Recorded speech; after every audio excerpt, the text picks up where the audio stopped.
Now I am going to solve some questions of worksheet 3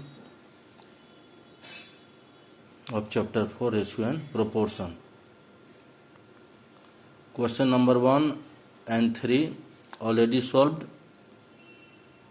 Now come to question number 5.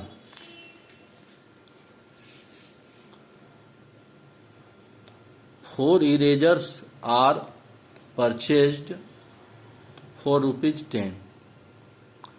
4 eraser खरीदा गया, purchase किया गया. Purchase means खरीदना. 4 eraser खरीदा गया, कितना रुपया में? 10 रुपया में. Find the cost of 1 dozen erasers. देखिए, पहले क्वेश्चन को आप ठीक से समझने का प्रयास कीजिए. क्वेश्चन क्या कहता है, हमको क्या फाइंड आउट करना है, उसी के अकॉर्डिंग हमको स्टेटमेंट लिखना होता है. यानी कि क्वेश्चन कुछ है, स्टेटमेंट कुछ लिख रहे हैं, तो इसी में आपका ज़्यादा मिस्टेक होता है. सो पे proper attention what I am saying. तो 4 इरेजर्स की कीमत कितना है, परचेज किया गया कितना में? 10 रुपया में. तो find the cost of 1 dozen erasers. 1 dozen कितना होता है? 12. 1 डजन इक्वल टू 12.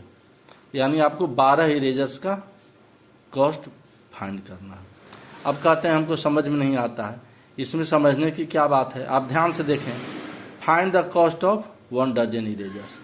ये कॉस्ट दिया हुआ है, कॉस्ट ऑफ 1 डजन. तो यही आपका स्टेटमेंट होगा. इसी टाइप का आपका स्टेटमेंट, कुछ स्टेटमेंट बनेगा. You have to write statement like this. देखिए, स्टेटमेंट हो गया आपका. पूरा क्वेश्चन जो दिया उसको समझना और स्टेटमेंट क्वेश्चन के अनुसार लिखना है. Find the cost of 1 dozen erasers क्या है, इसी के अनुसार लिखेंगे. देखिए, कॉस्ट ऑफ 1 डजन है, तो पहले क्या लिखेंगे हम? कॉस्ट ऑफ, यहाँ क्या दिया हुआ है? 4 इरेजर्स. कितना है? 10. तो लिखेंगे cost of 4 erasers equal to ₹10. ये आपका फर्स्ट स्टेटमेंट हो गया. सॉल्यूशन का आपका ये फर्स्ट स्टेटमेंट हो गया.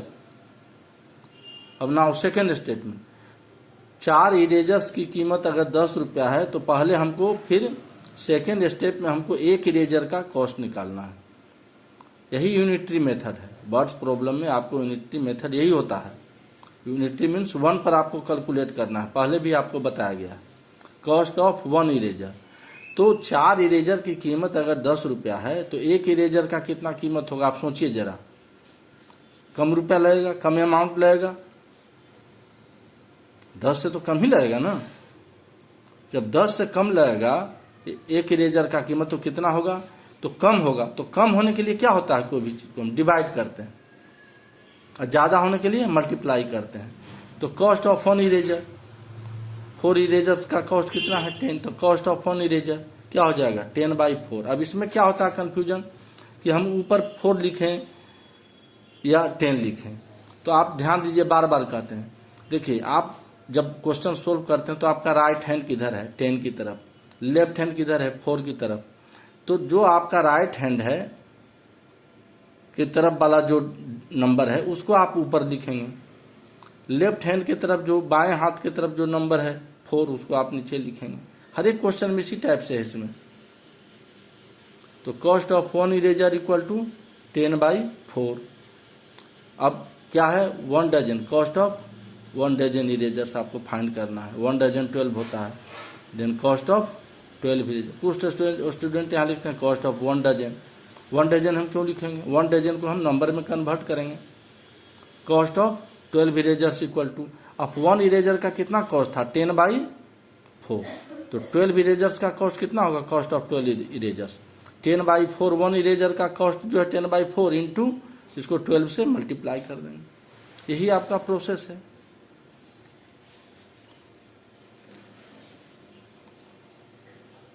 ये कैंसिल होगा. 12 और 4 का कॉमन फैक्टर क्या होगा? 4. ये दोनों टर्म जो है 4 से कैंसिल होगा डायरेक्ट. तो 4 को 4 से कैंसिल करेंगे तो यहाँ कोशेंट क्या होगा? 1. 12 को 4 से कैंसिल करेंगे, कोशेंट होगा 3. Then 10 into 3 equal to ₹30. तो cost of 12 erasers equal to क्या हो गया? ₹30. यही तो आपको फाइंड आउट करना है.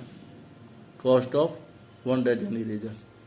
तो आप वीडियो को ठीक से देखें, एक्सप्लेनेशन को ठीक से समझें, एक बार नहीं तो 2 बार। क्वेश्चन नंबर 8, इसका 6 और 7 हम एक्सप्लेन करेंगे। पहले हम क्वेश्चन नंबर 8 सोल्व करते हैं। क्वेश्चन नंबर 8, एक factory produced 57,900 screw in the month of April. अब देखिए, एक फैक्ट्री, प्रोड्यूस मीन्स होता है उत्पादन करना, बनाना। तो एक फैक्ट्री जो है इतना स्क्रू 57,900 स्क्रू बनाता है, उत्पादन करता है। किस महीने में? अप्रैल के महीने में। अप्रैल में कितना दिन होता है? 30 दिन। इसको आप ध्यान रखेंगे। यानी the factory produces same number of screws every day. प्रत्येक दिन जो है सेम नंबर ऑफ स्क्रूज का उत्पादन करता है। मतलब 30 दिन में पहला दिन अगर 1000 किया तो दूसरा दिन भी 1000, तीसरा दिन भी 1000, ये हुआ सेम नंबर। ये हम जस्ट मैंने एग्जाम्पल दे रहे हैं। अब पार्ट ए है, जो 8 का पार्ट ए है, how many screw did the factory produce in 8 days. अब 8 दिन में वो कितना उत्पादन करता है? तो 8 दिन में, यहां तो अप्रैल में कह रहा है, अप्रैल में कितना दिन होता है? 30 दिन। तो 30 दिन में, ध्यान दीजिए, 30 दिन में कितना प्रोड्यूस करता है फैक्ट्री? 57,900। तो 8 दिन में कितना करेगा? ये ए है आपका क्वेश्चन नंबर ए। अब देखिए, ए का सॉल्यूशन हम लिख रहे हैं। क्या कहता है? कितना स्क्रू जो 8 दिन में बनाएगा। तो स्टेटमेंट लिखने का प्रोसेस आपका होना चाहिए सही। ये दोनों पार्ट ए और बी, दोनों में स्टेटमेंट का प्रॉब्लम आता है। कुछ स्टूडेंट उल्टा पुल्टा स्टेटमेंट लिखते हैं, जिसके चलते उनका जो है सॉल्यूशन सही नहीं होता। फिर बाद में कहते हैं क्या मिस्टेक है, क्या गलती है। तो ध्यान से देखिए, सॉल्यूशन ए, सॉल्यूशन ए, सॉल्यूशन ए देखिए, ऊपर वाला नहीं, ये नहीं, ये सॉल्यूशन ए। क्या कहता है? How many screw did the factory produce in 8 days. 8 दिन में कितना बनाता है? 30 दिन में कितना बना रहा है? 57,900। इसी को हम लिखेंगे स्टेटमेंट। देखिए, solution of a, number of days in April कितना होता है? 30। Number of screws produced in 30 days, यानी अप्रैल में 30 दिन, अप्रैल में बना रहा है 57,900। तो number of screws produced in 30 days equal to 57,900। 30 दिन में इतना स्क्रू का उत्पादन किया। तो नंबर ऑफ स्क्रूज, अब हम तो बोले हैं कि सेकेंड स्टेट में आपको 1 पर कैलकुलेट करना है, 1 डे पर। Number of screws produced in 1 day, number of screws produced in 1 day equal to क्या हो जाएगा? 57,900 बाई 30। देखिए, राइट हैंड की तरफ है ऊपर होगा, लेफ्ट हैंड की तरफ है नीचे होगा। Number of screws produced in 1 day, तो एक दिन में कितना होगा? 57,900 बाई 30। ये एक दिन का प्रोडक्शन है। अब number of screws produced in 8 days. Question number A में क्या पूछ रहा है? देखिए यहां ध्यान से, how many screw did the factory produced in 8 days. तो ये आपका लास्ट स्टेटमेंट होगा। तो number of screws produced in 8 days, तो एक दिन में कितना हुआ? 57,900 बाई 30, 57,900 बाई 30। एक दिन में यही है। तो 8 दिन में number of screws produced in 8, 8 दिन कितना होगा? तो एक दिन का जो भी उत्पादन होगा, तो 8 दिन का उत्पादन क्या होगा? उसका बढ़ जाएगा। तो बढ़ने के लिए क्या होगा? मल्टीप्लाइड होगा। तो एक दिन का जो प्रोडक्शन होगा, एक दिन का जो प्रोडक्शन है, उसमें हम 8 से मल्टीप्लाई करेंगे। तो 57,900 बाई 30 इंटू 8, ये 8 दिन का ये टोटल प्रोडक्शन हो जाएगा। नंबर ऑफ स्क्रूज कितना प्रोडक्शन होगा? यही इतना होगा। क्योंकि एक दिन का इतना है, तो 8 दिन में, तो एक दिन का जो प्रोडक्शन होगा उसको हम 8 से मल्टीप्लाई करेंगे। तो देखिए 3 स्टेप हो गया आपका। Number of screw produce in 30 days equal to 57,900, ये पहला स्टेटमेंट हो गया। दूसरा statement, number of screw produce in 1 day. हर एक क्वेश्चन में, इस टाइप के क्वेश्चन में 1 पर हमको कैलकुलेट करना है। यहाँ डेज है इसलिए 1 डे लिखते हैं। 1 day equal to this number of screws produced in 8 days equal to 57,900 by 30 into 8। ये हमने आपको लिखा। अब इसको डिवाइड करेंगे। 0 0 कैंसिल होगा, 5 7 9 3 से कैंसिल होगा। आप इसको डिवाइड करके देखिए। 3 3 जा 9, 19 3 जा 57। ये 3 से कैंसिल होगा, क्वोशेंट यहाँ 1 होगा। ये दोनों का कॉमन फैक्टर 5 7 9 और 3 का कॉमन फैक्टर 3 है, तो 3 से डिवाइड करेंगे। तो 3 को 3 से डिवाइड करेंगे, क्वोशेंट विल बी 1। 5 7 9 0 यहाँ बच गया। Here we are left with 5 7 9 0। इसको 3 से डिवाइड करेंगे तो क्वोशेंट विल बी 1930। नीचे 1 है, so equal to 1930 into 8। After multiplying these two numbers it will give 15440. तो number of screws produced in 8 days equal to 15440. number of screws produced in 8 days equal to 15440. तो ये आप देखिए, इसके पहले वाला भी क्वेश्चन बताए थे, यहाँ पर हम देखिए ध्यान से। ये 3 स्टेटमेंट है, कॉस्ट ऑफ 4 इरेजर, फिर यूनिटी मेथड में सेकंड स्टेटमेंट 1 पर कैलकुलेट करते हैं, कॉस्ट ऑफ 1 इरेजर, फिर कॉस्ट ऑफ 12 इरेजर। तो 3 स्टेटमेंट आपको लिखना है, तब आपको सॉल्व करना है। यहाँ भी वही है, 3 स्टेटमेंट है आपका। Number of produced in 30 days equal to 57900। Number of screws produced in 1 day 57900 by 30।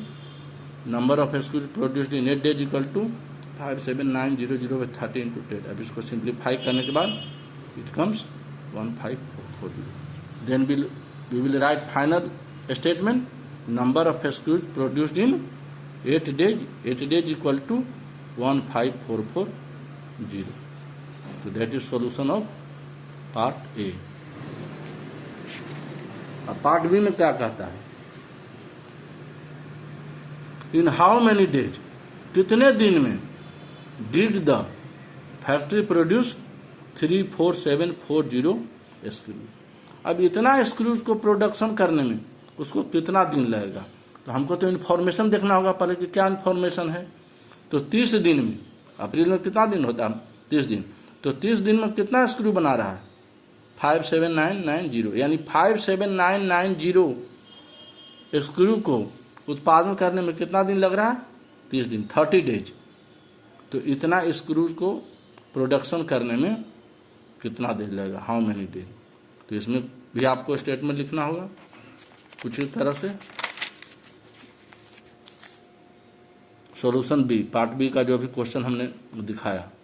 Number of days in अप्रैल 30। अब देखिए यहाँ पर नंबर ऑफ डेज हमको कैलकुलेट करना है। सो डेज को हम लास्ट में लिखेंगे, यह ध्यान रखिए। डेज को हम लास्ट में लिखेंगे और नंबर जो है स्क्रू का उसको हम पहले लिखेंगे। Factory produced 57900 screws in 30 days. हमको क्या फाइंड करना है? हाउ मेनी डेज, कितना दिन लगेगा। तो नंबर ऑफ डेज को हम लास्ट में लिखेंगे। उसमें क्या पूछ रहा था फर्स्ट में कि how many screws, number of screws factory produce in 8 days. 8 दिन में कितना स्क्रू प्रोड्यूस कर रहा है। तो यहाँ हमने क्या लिखा? नंबर निकालना हमको, तो नंबर को हमने लास्ट में लिखा। तो उसी ढंग से यहाँ पूछ रहा है कि कितना डेज लगेगा, इतना स्क्रू को बनाने में कितना डेज फाइंड आउट करना हमको। तो लिखेंगे factory produce 57,900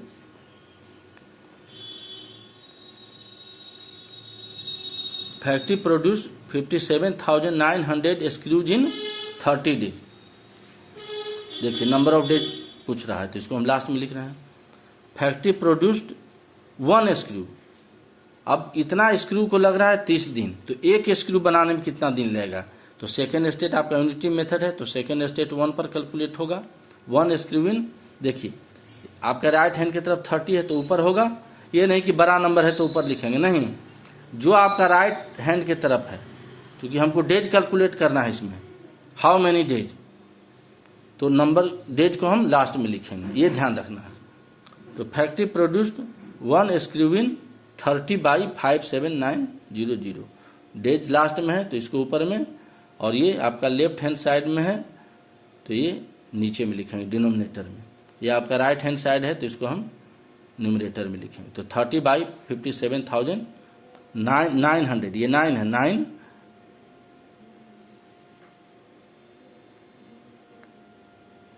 900 57,900 days. Factory produce 34740 screws इन।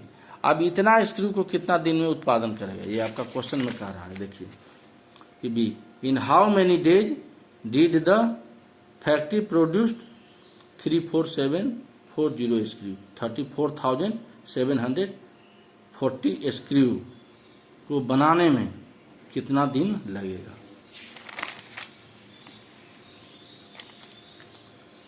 तो फैक्ट्री प्रोड्यूस्ड 34740 स्क्रूज इन, देखिए एक स्क्रू को कितना दिन लग रहा है उत्पादन करने में, प्रोडक्शन करने में, 30/57,900 डेज। एक स्क्रू को लग रहा है इतना दिन, तो इतना स्क्रू, तो ये तो नंबर ऑफ स्क्रू जिससे ज्यादा है, ये एक से ये ज्यादा है तो मल्टीप्लाई होगा। तो 30/57,900 ये तो हमने लिखा, ये एक दिन का है। ये कितने दिन, ये एक स्क्रू को बनाने में लगा हुआ समय है। ये जो नंबर ऑफ डेज है ये कितना स्क्रू को बनाने में लगा, 1 स्क्रू को बनाने में लगा दिस। देखिए यहाँ पर 30/57,900 डेज। ये डेज कितना स्क्रू को बनाने में लगा है, एक स्क्रू को। तो 34740 स्क्रू को प्रोडक्शन करने में कितना लगेगा, तो 30/57,900 इंटू 34740। अब ये 2 जीरो यहाँ कैंसिल हो जाएगा, होगा ना। अब ये 3 है, यहाँ पर 30 नहीं है, 3 है, 3/5790।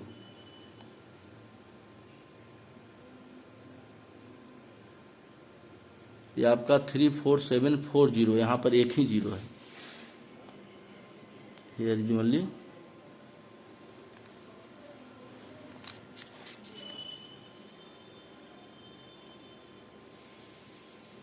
34740। तो ये जीरो इस जीरो से कैंसिल होगा, ये जीरो इस जीरो से कैंसिल होगा, तो दोनों जीरो न्यूमरेटर का डिनोमिनेटर का दोनों जीरो कैंसिल हो गया। अब बच गया आपका 3 और 579। तो ये 3 से कैंसिल होगा 1, इसको 3 से कैंसिल करेंगे तो 193 यहाँ क्वोशेंट होगा। अब 3474/193 इक्वल टू 3474/193, ये आपका है।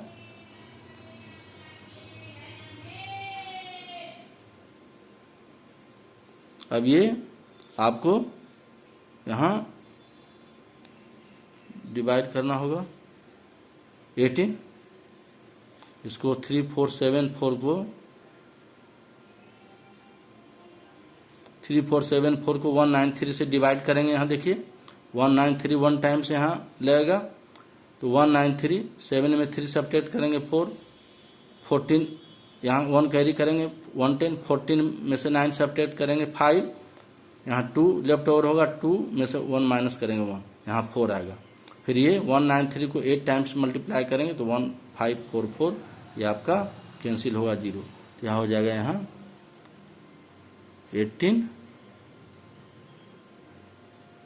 डेज। देयरफॉर फैक्ट्री प्रोड्यूस इतना स्क्रूजिन, यहाँ पर आप 18 डेज लिखेंगे। तो वो कितना दिन में प्रोड्यूस करेगा फैक्ट्री, 18 डेज में। तो यही आपका सम है, इसको आप ठीक ढंग से समझिए, एक बार नहीं 2 बार देखिए, लेकिन वीडियो को ठीक ढंग से देखें और तब क्वेश्चन करें। अब देखिए आपका चैप्टर 4 का होमवर्क क्या है, वर्कशीट 3 का क्वेश्चन नंबर 7 है। ये 6, 4 और 8 जो बताया गया इसको फिर आपको प्रैक्टिस करना है और 6, 7 वर्कशीट 3 का 6, 7 आपको सोल्व करना है। तो ये 6 और 7 नंबर क्वेश्चन यहाँ पर आपको हमने लिखा है और इसको हम एक्सप्लेन कर दे रहे हैं। क्वेश्चन नंबर 6 में क्या कहता है कि ए वर्कर अर्न्स ₹18,000 इन 15 मंथ। एक वर्कर है जो 15 महीना में 18,000 रुपया कमाता है। तो ये भी दो पार्ट में क्वेश्चन है। ए में how much will the worker earn in 7 month, 7 महीना में वो कितना रुपया कमाएगा। तो देखिए आपको क्या निकालना है 7 महीना में, 7 मंथ में। तो ये मंथ आपका क्या होना चाहिए, पहले होना चाहिए। How much will the worker, worker कितना रुपया कमाता है 7 महीना, तो कितना रुपया कमाता है, तो अमाउंट को लास्ट में लिखेंगे। तो पार्ट ए में हम लिखेंगे, इसको ध्यान दीजिएगा, सॉल्यूशन में इसको 1-2 बार देखना भी पड़ सकता है। तो आप ऐसे लिखेंगे कि वर्कर अर्न्स इन 15 मंथ्स, पहले क्या लिखेंगे, worker earns in 15 months equal to ₹18,000। क्या लिखेंगे, a worker earns in 15 months equal to ₹18,000, पहला स्टेटमेंट। दूसरा स्टेटमेंट, फिर a worker earns in 1 month, ये आपका लास्ट में होगा। तो a worker earns in 1 month equal to 18,000 by 15, 18,000 by 15 equal to 18,000 by 15, ये आपका हो गया सेकेंड स्टेटमेंट। फिर a worker earns in 7 month, तो 1 मंथ में कितना था 18,000 बाई 15। तो थर्ड स्टेटमेंट जो होगा आपका ए वर्कर अर्न्स इन 7 मंथ, तो इक्वल टू 18,000 बाई 15 इंटू 7, इसको सोल्व कर लेंगे। तो ये आपका 7 मंथ में जो आएगा वो निकल जाएगा। In how many months will he earns ₹3,600। अब 3,600 कितना महीना में कमाएगा, तो इसमें आपको कुछ नहीं करना है, आपको बस यही स्टेटमेंट लिखना है। बी में स्टेटमेंट, पहला स्टेटमेंट होगा ए वर्कर अर्न्स ₹18,000 इन 15 मंथ, पहला स्टेटमेंट पार्ट बी का। फिर सेकेंड स्टेटमेंट, ए वर्कर अर्न्स ₹1 इन, तो 15 तो लास्ट में है, तो 15 बाई 18,000 बी में लिखना है। एक मंथ में क्या होगा, ए worker earns ₹1 in 15, A workers earns ₹1 in 15 by 18,000। फिर ए वर्कर अर्न्स ₹3,600 इन, क्या लिखेंगे 15 बाई 18,000 इंटू 3,600, 15 ऊपर नीचे 18,000 इंटू 3,600, इसको सोल्व करेंगे। तो ये पार्ट बी का हो गया। तो पार्ट बी का जो स्टेटमेंट डायरेक्ट आपको यही लिखना है, यहीं से ए वर्कर अर्न्स ₹18,000 इन 15 मंथ्स, पहला स्टेटमेंट। दूसरा स्टेटमेंट, ए वर्कर अर्न्स ₹1 इन 15 देर लास्ट में है, तो इक्वल टू 15 बाई 18,000। फिर थर्ड स्टेटमेंट, ए वर्कर अर्न्स ₹3,600 इन, तो फर्स्ट आपका जो है ₹1 पर कितना मंथ था 15 बाई 18,000 था। तो फिर a worker earns ₹3,600 in 15 by 18,000 into 3,600, इसको सोल्व कर लेंगे तो आपका पार्ट बी निकल जाएगा। तो इस तरह से question number 7 I am going to explain the weight of 72 books is 9 kg। अब 72 बुक का वजन, वेट मीन्स वजन कितना है 9 kg है। तो ये find the weight of 80 books. तो देखिए इसमें आपका स्टेटमेंट कुछ नहीं करना, वेट ऑफ 80 बुक्स निकालना है। तो पहले क्या लिखेंगे, 7 का ये सोल्यूशन जो लिखेंगे उसमें ए का सोल्यूशन ऑफ ए लिखेंगे, weight of 72 books equal to 9 kg। इसमें क्या लिखेंगे, पहला statement weight of 72 books equal to 9 kg। फिर weight of 1 book equal to 9 by 72 kg। फिर weight of 80 books equal to 9 by 72 into 80, इसको सोल्व कर लेंगे, ये आपका 80 बुक्स का वेट फाइंड आउट होगा। बी में how many books will way 6 kg। अब 6 kg में कितना नंबर ऑफ बुक्स होगा, तब इसका स्टेटमेंट सीधे उल्टा होगा। यहां पर लिखेंगे कि इन 9 kg, बी में देखिए लिखेंगे नंबर ऑफ बुक्स, ऐसे करके बी का स्टेटमेंट ध्यान देखिए, number of books in 9 kg equal to 72। क्या लिखेंगे पहला statement, number of books in 9 kg equal to 72। फिर number of books in 1 kg 72/9। दूसरा स्टेटमेंट क्या होगा, number of books in 1 kg equal to 72/9। फिर number of books in 6 kg equal to 72/9 into what, 72/9 into 6, 72/9 into 6। इसको solve करेंगे, आपका part भी solve हो जाएगा। तो I have explain question 6 and 7। तो see video carefully and solve these questions.